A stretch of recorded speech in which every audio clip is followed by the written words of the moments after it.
네, 손으로 회의를 시작하겠습니다. 예, 제36자 최고위원을 청취하겠습니다. 예, 당대표님의 모두 발언이 있겠습니다. 예, 오늘이 예결특위 마지막 날입니다. 제가 보고받은 바로는 아직 감액 심사조차도 아직 끝나지 않았고 징액 심사는 아직 착수도 못하는 그런 실정입니다. 오늘로부터 예결특위가 끝나면은 이 예산안을 어떻게 처리해야 될지 원내대표께서 깊이 검토를 해주시기 바랍니다. 우리가 야당 할 적에는 한 번도 12월 2일을 넘어서 처리한 적이 없었습니다. 그런데 자유한국당이 야당이 되고 나서는 작년에도 12월 6일 날인가 처리가 됐고 올해는 아직도 언제 처리될지 모르는 상태에 있습니다. 법적으로 말하면 원안이 자동으로 본회의에 부의가 돼서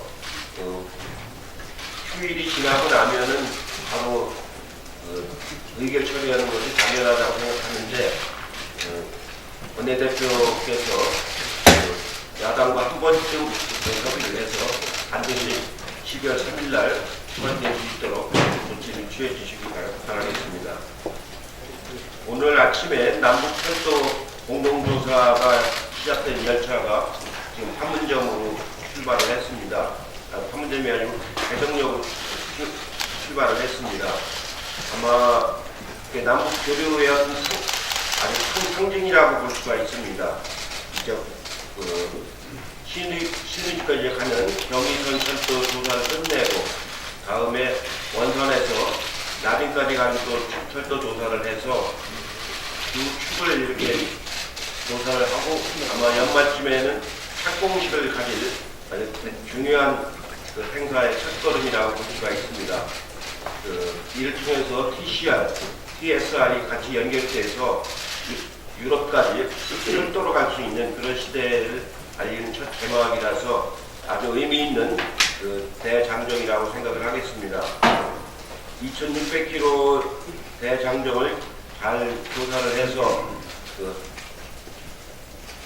연내 착공식을 반드시 할 수 있도록 정부 부처에서는 준비를 착실히 해줄 것을 기대를 하겠습니다. 내일이 12월 1일인데요. 12월 1일은 우리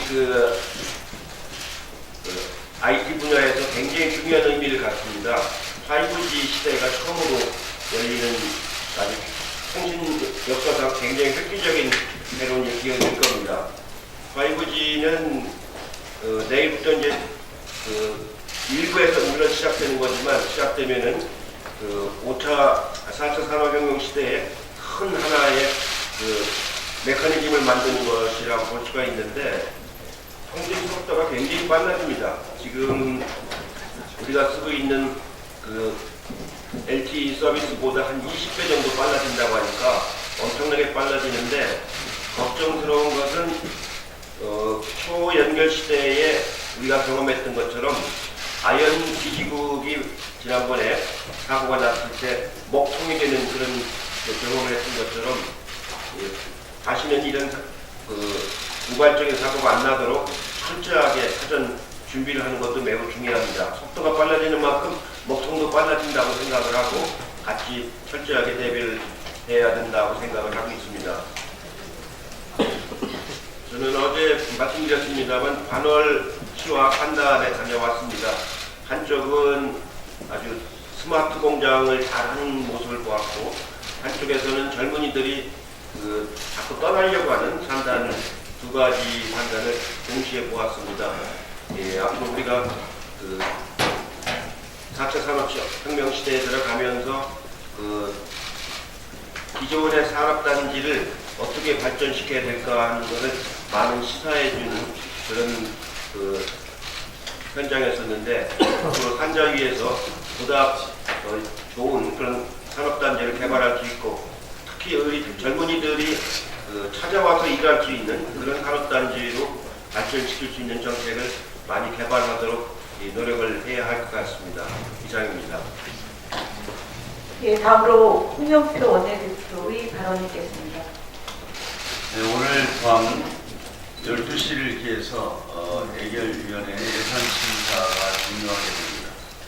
사실 지난 15일부터 예결위 예산 동의를 가동했어야 하는데 야당의 보이콧으로 인해 8일이나 예산심사를 하지 못했습니다. 결과적으로 예산심사에서 감액과 증액심사가 있는데 감액심사마저 마치지 못하고 오늘 종료하게 됐습니다. 국민의 혈세 470조 예산을 이렇게 심사조차 하지 못한 채 끝내게 돼서 정말 유감스럽습니다. 이렇게 되면 결국은 우리 국민들이 매년 지켜보았듯이 깜깜이 밀실 예산 심사를 할 수밖에 없게 되는 것 같습니다. 저는 야당이 아주 계획적이고 고의적으로 이 밀실 심사, 어두컴컴한 밀실에서 몇 명이 앉아서 470조를 심사하는 이런 최악의 상황을 만들었다고 생각합니다. 깜깜이 밀실 예산을 통해서 무슨 이득을 보려고 하는지 모르겠습니다. 정말 헌법을 무시하고 또 그 해야 할 일을 하지 않은 중대한 야당의 직무유기입니다. 우리 헌법에서 규정하고 있는 예산안 처리 법정 시한이 12월 2일입니다. 여야 예결위 간사와 원내대표단 협상을 통해서 내년 예산안을 확정한 뒤에 법정 시한 내에 본회의에서 처리해야만 하는 것입니다. 그런데 자유한국당을 비롯한 야당은 공공연하게 법정 시한을 지키지 않겠다 이렇게 말하고 있습니다. 예산 심사가 지연됐으니 본회의 처리는 12월 7일까지 늦춰도 되는 것 아니냐 이렇게 공공연하게 이야기하고 있습니다. 정말 뻔뻔합니다. 저는 사실 이번 예산 심사를 시작하면서 이런 사태를 막기 위해서 많은 노력을 했습니다. 그런데 고의적으로 예결위를 5일이나 늦게 시작하고 또 5번에 걸쳐서 예결위 심사를 중단시켰습니다. 이거는 밀실 심사를 위한 굉장히 계획적이고 의도적인 것이라고 생각합니다. 예산안 처리가 늦어지면 피해가 국민들에게 갈 수밖에 없고 또 부실 심사를 통해서 몇몇 사람이 이익을 볼지 모르겠지만 전체 국민들은 그 피해를 고스란히 안을 수밖에 없습니다. 저는 마지막까지 법정 시한 내에 처리될 수 있도록 최선을 다하겠습니다.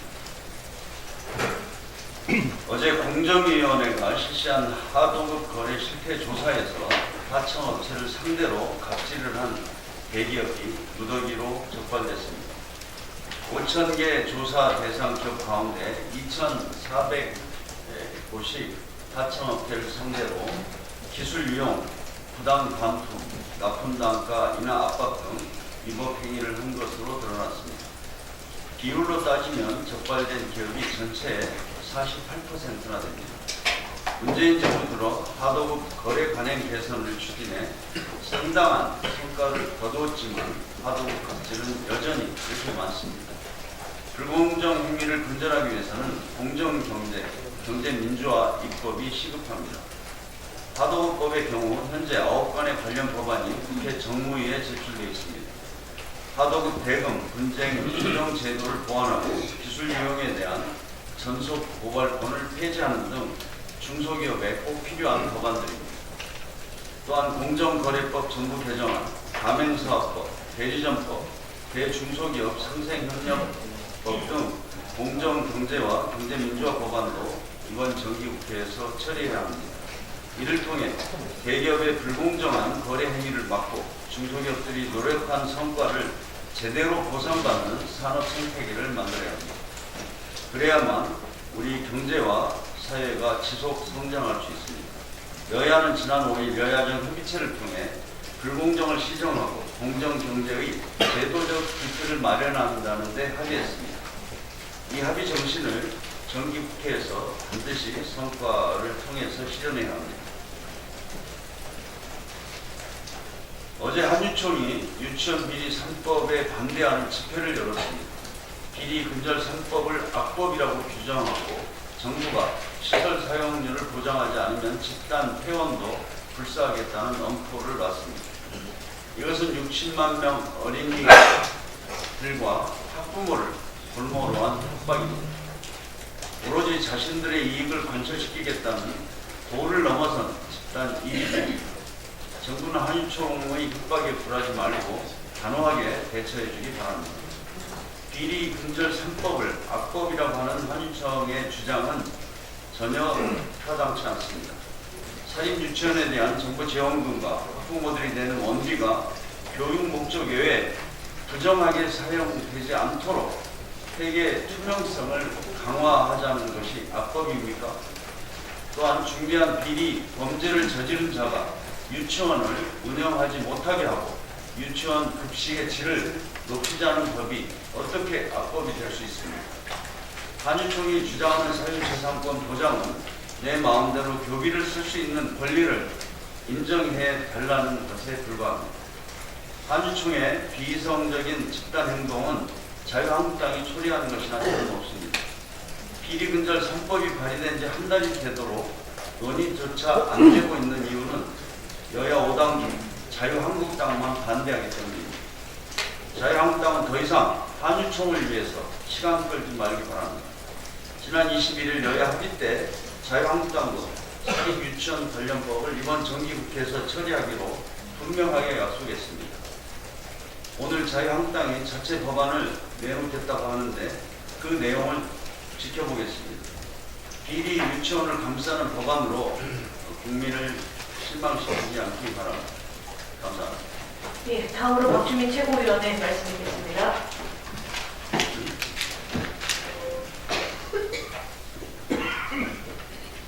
네. 현재 국회 사법개혁특별위원회가 출범해서 검경 수사권 조정 등과 법원개혁 등 사법 제도 관련 논의를 하고 있습니다. 그런데 사법농단 관련된 공소장, 즉 임종원 전 차장에 대한 공소장에도 등장하는 당사자가 사법개혁특별위원회 그것도 법원개혁을 다루는 소위에서 활동하고 있어서 과연 이것이 사법개혁을 하겠다는 국회 특위 구성의 취지에 맞는지 의문입니다. 이분께서는 사법농단 사건 당시 행정부의 장관으로서 법원행정처의 행정부와 유착, 재판개입 등에 관여한 책임이 있는 것으로 아까 말씀드렸던 바와 같이 임종원 당시 법원행정처 차장의 공소장에 언급되어 있습니다.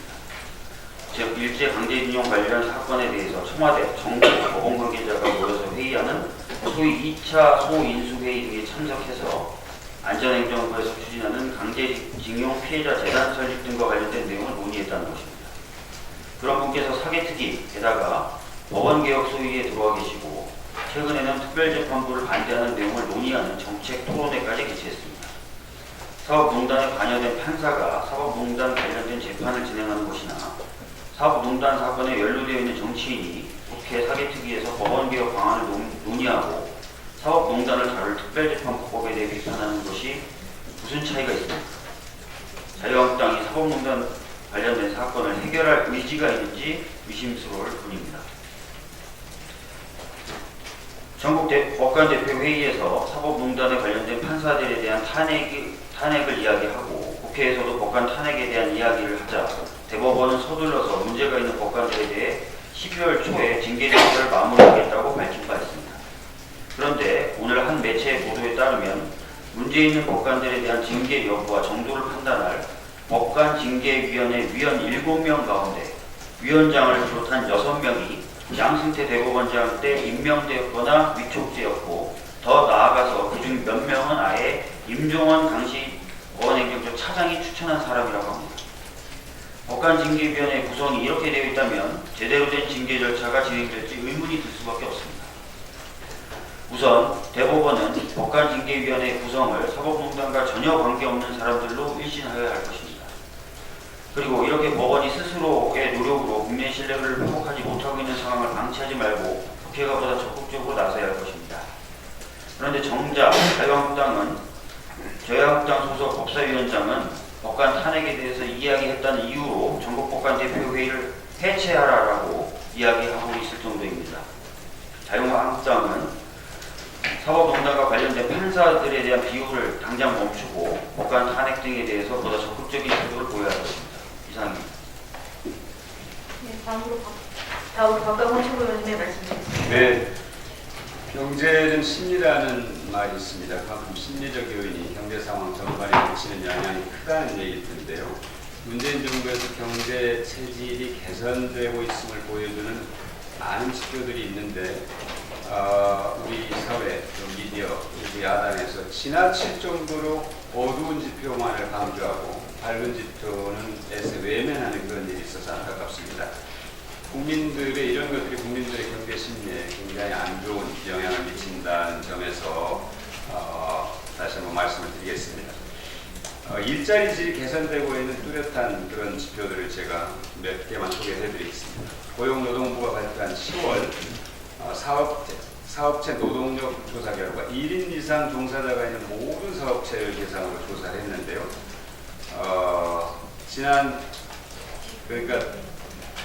지난해 같은 달보다 30만 명 정도가 이제 늘었고, 지난 1년 반 동안 문재인 정부가 들어선 이후 93만 명이 늘었고, 1년 반 동안 그 전 기간에는 얼마가 늘었냐면 48만 명이 늘었으니까 증가율이 2배 정도 되는 거죠. 이런 지표가 노동부 조사 결과가 있고요. 그 다음에 또 하나는 9월 기준으로 해서 지난해 같은 달과 대비했을 때 노동자 한 사람당 월 평균 임금 총액이 4%가량 늘었습니다. 굉장히 중요한 지표죠.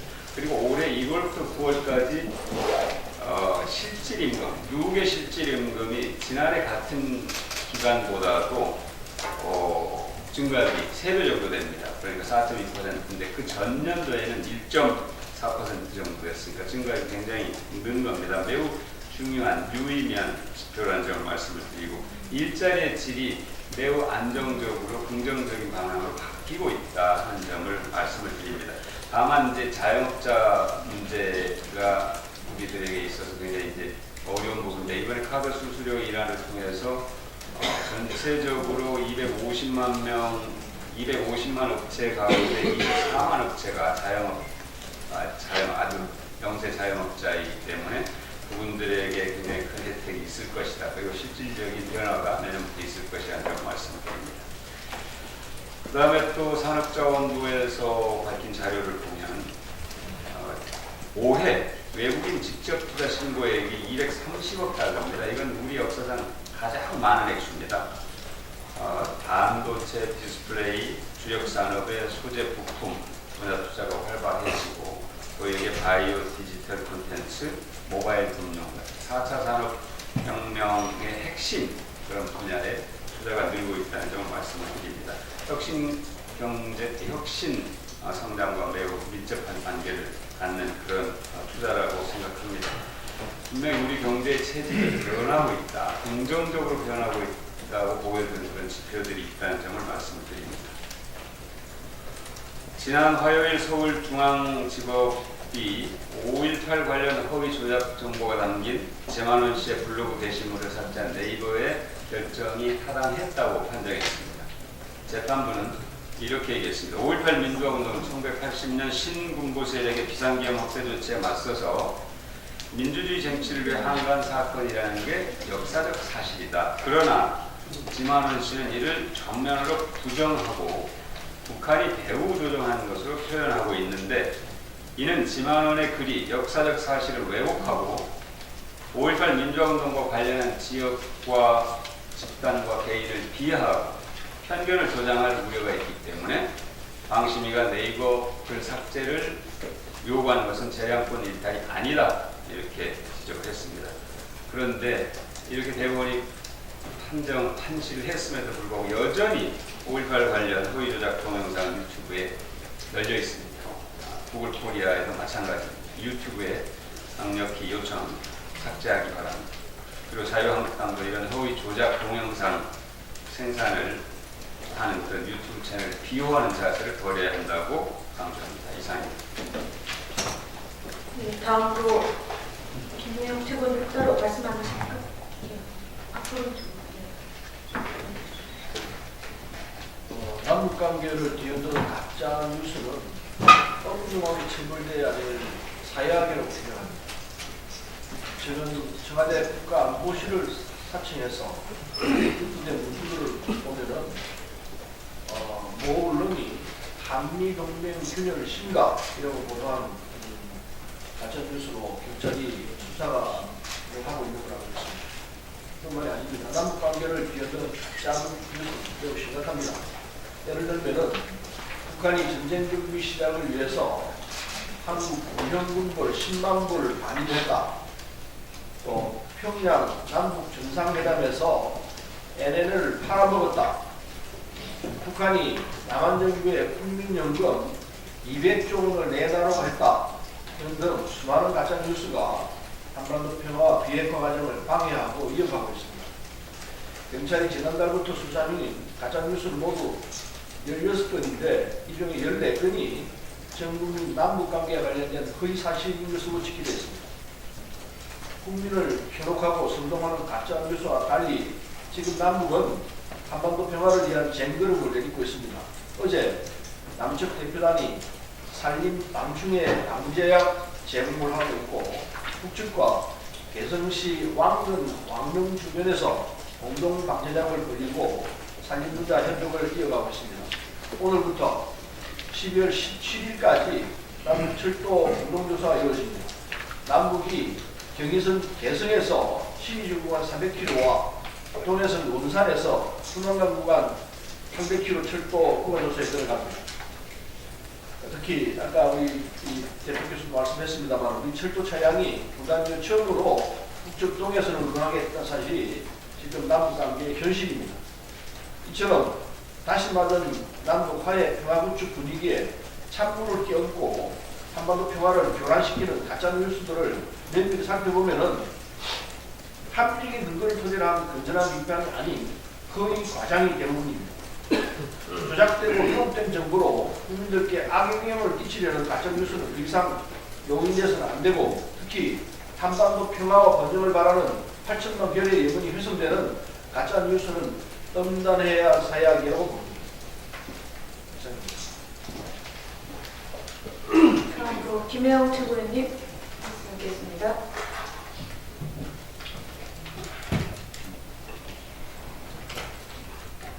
예.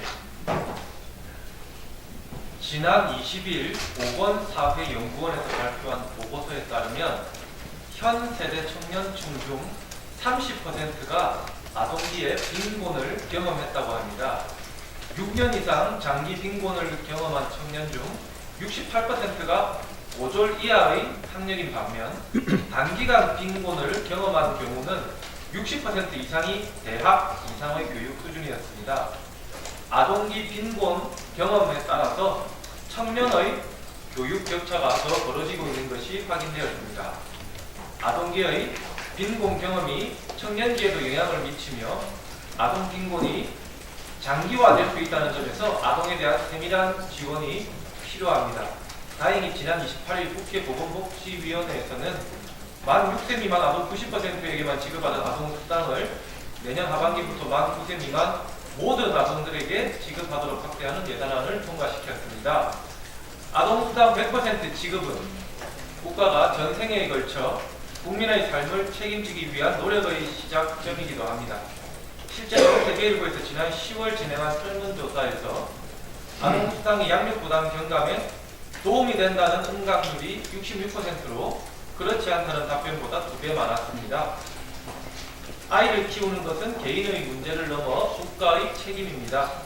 더불어민주당에서는 아동수당과 출산장려금 지급 외에도 신혼부부와 청년의 주거 안정, 일자리 창출, 보육의 공공성 강화, 교육비 인하, 일가정, 양립에 걸쳐 다방면에서 아이 키우기 위해 좋은 환경을 만들어 나가겠습니다. 이상입니다. 네, 다음으로 남인순 최고위원님의 말씀드리겠습니다.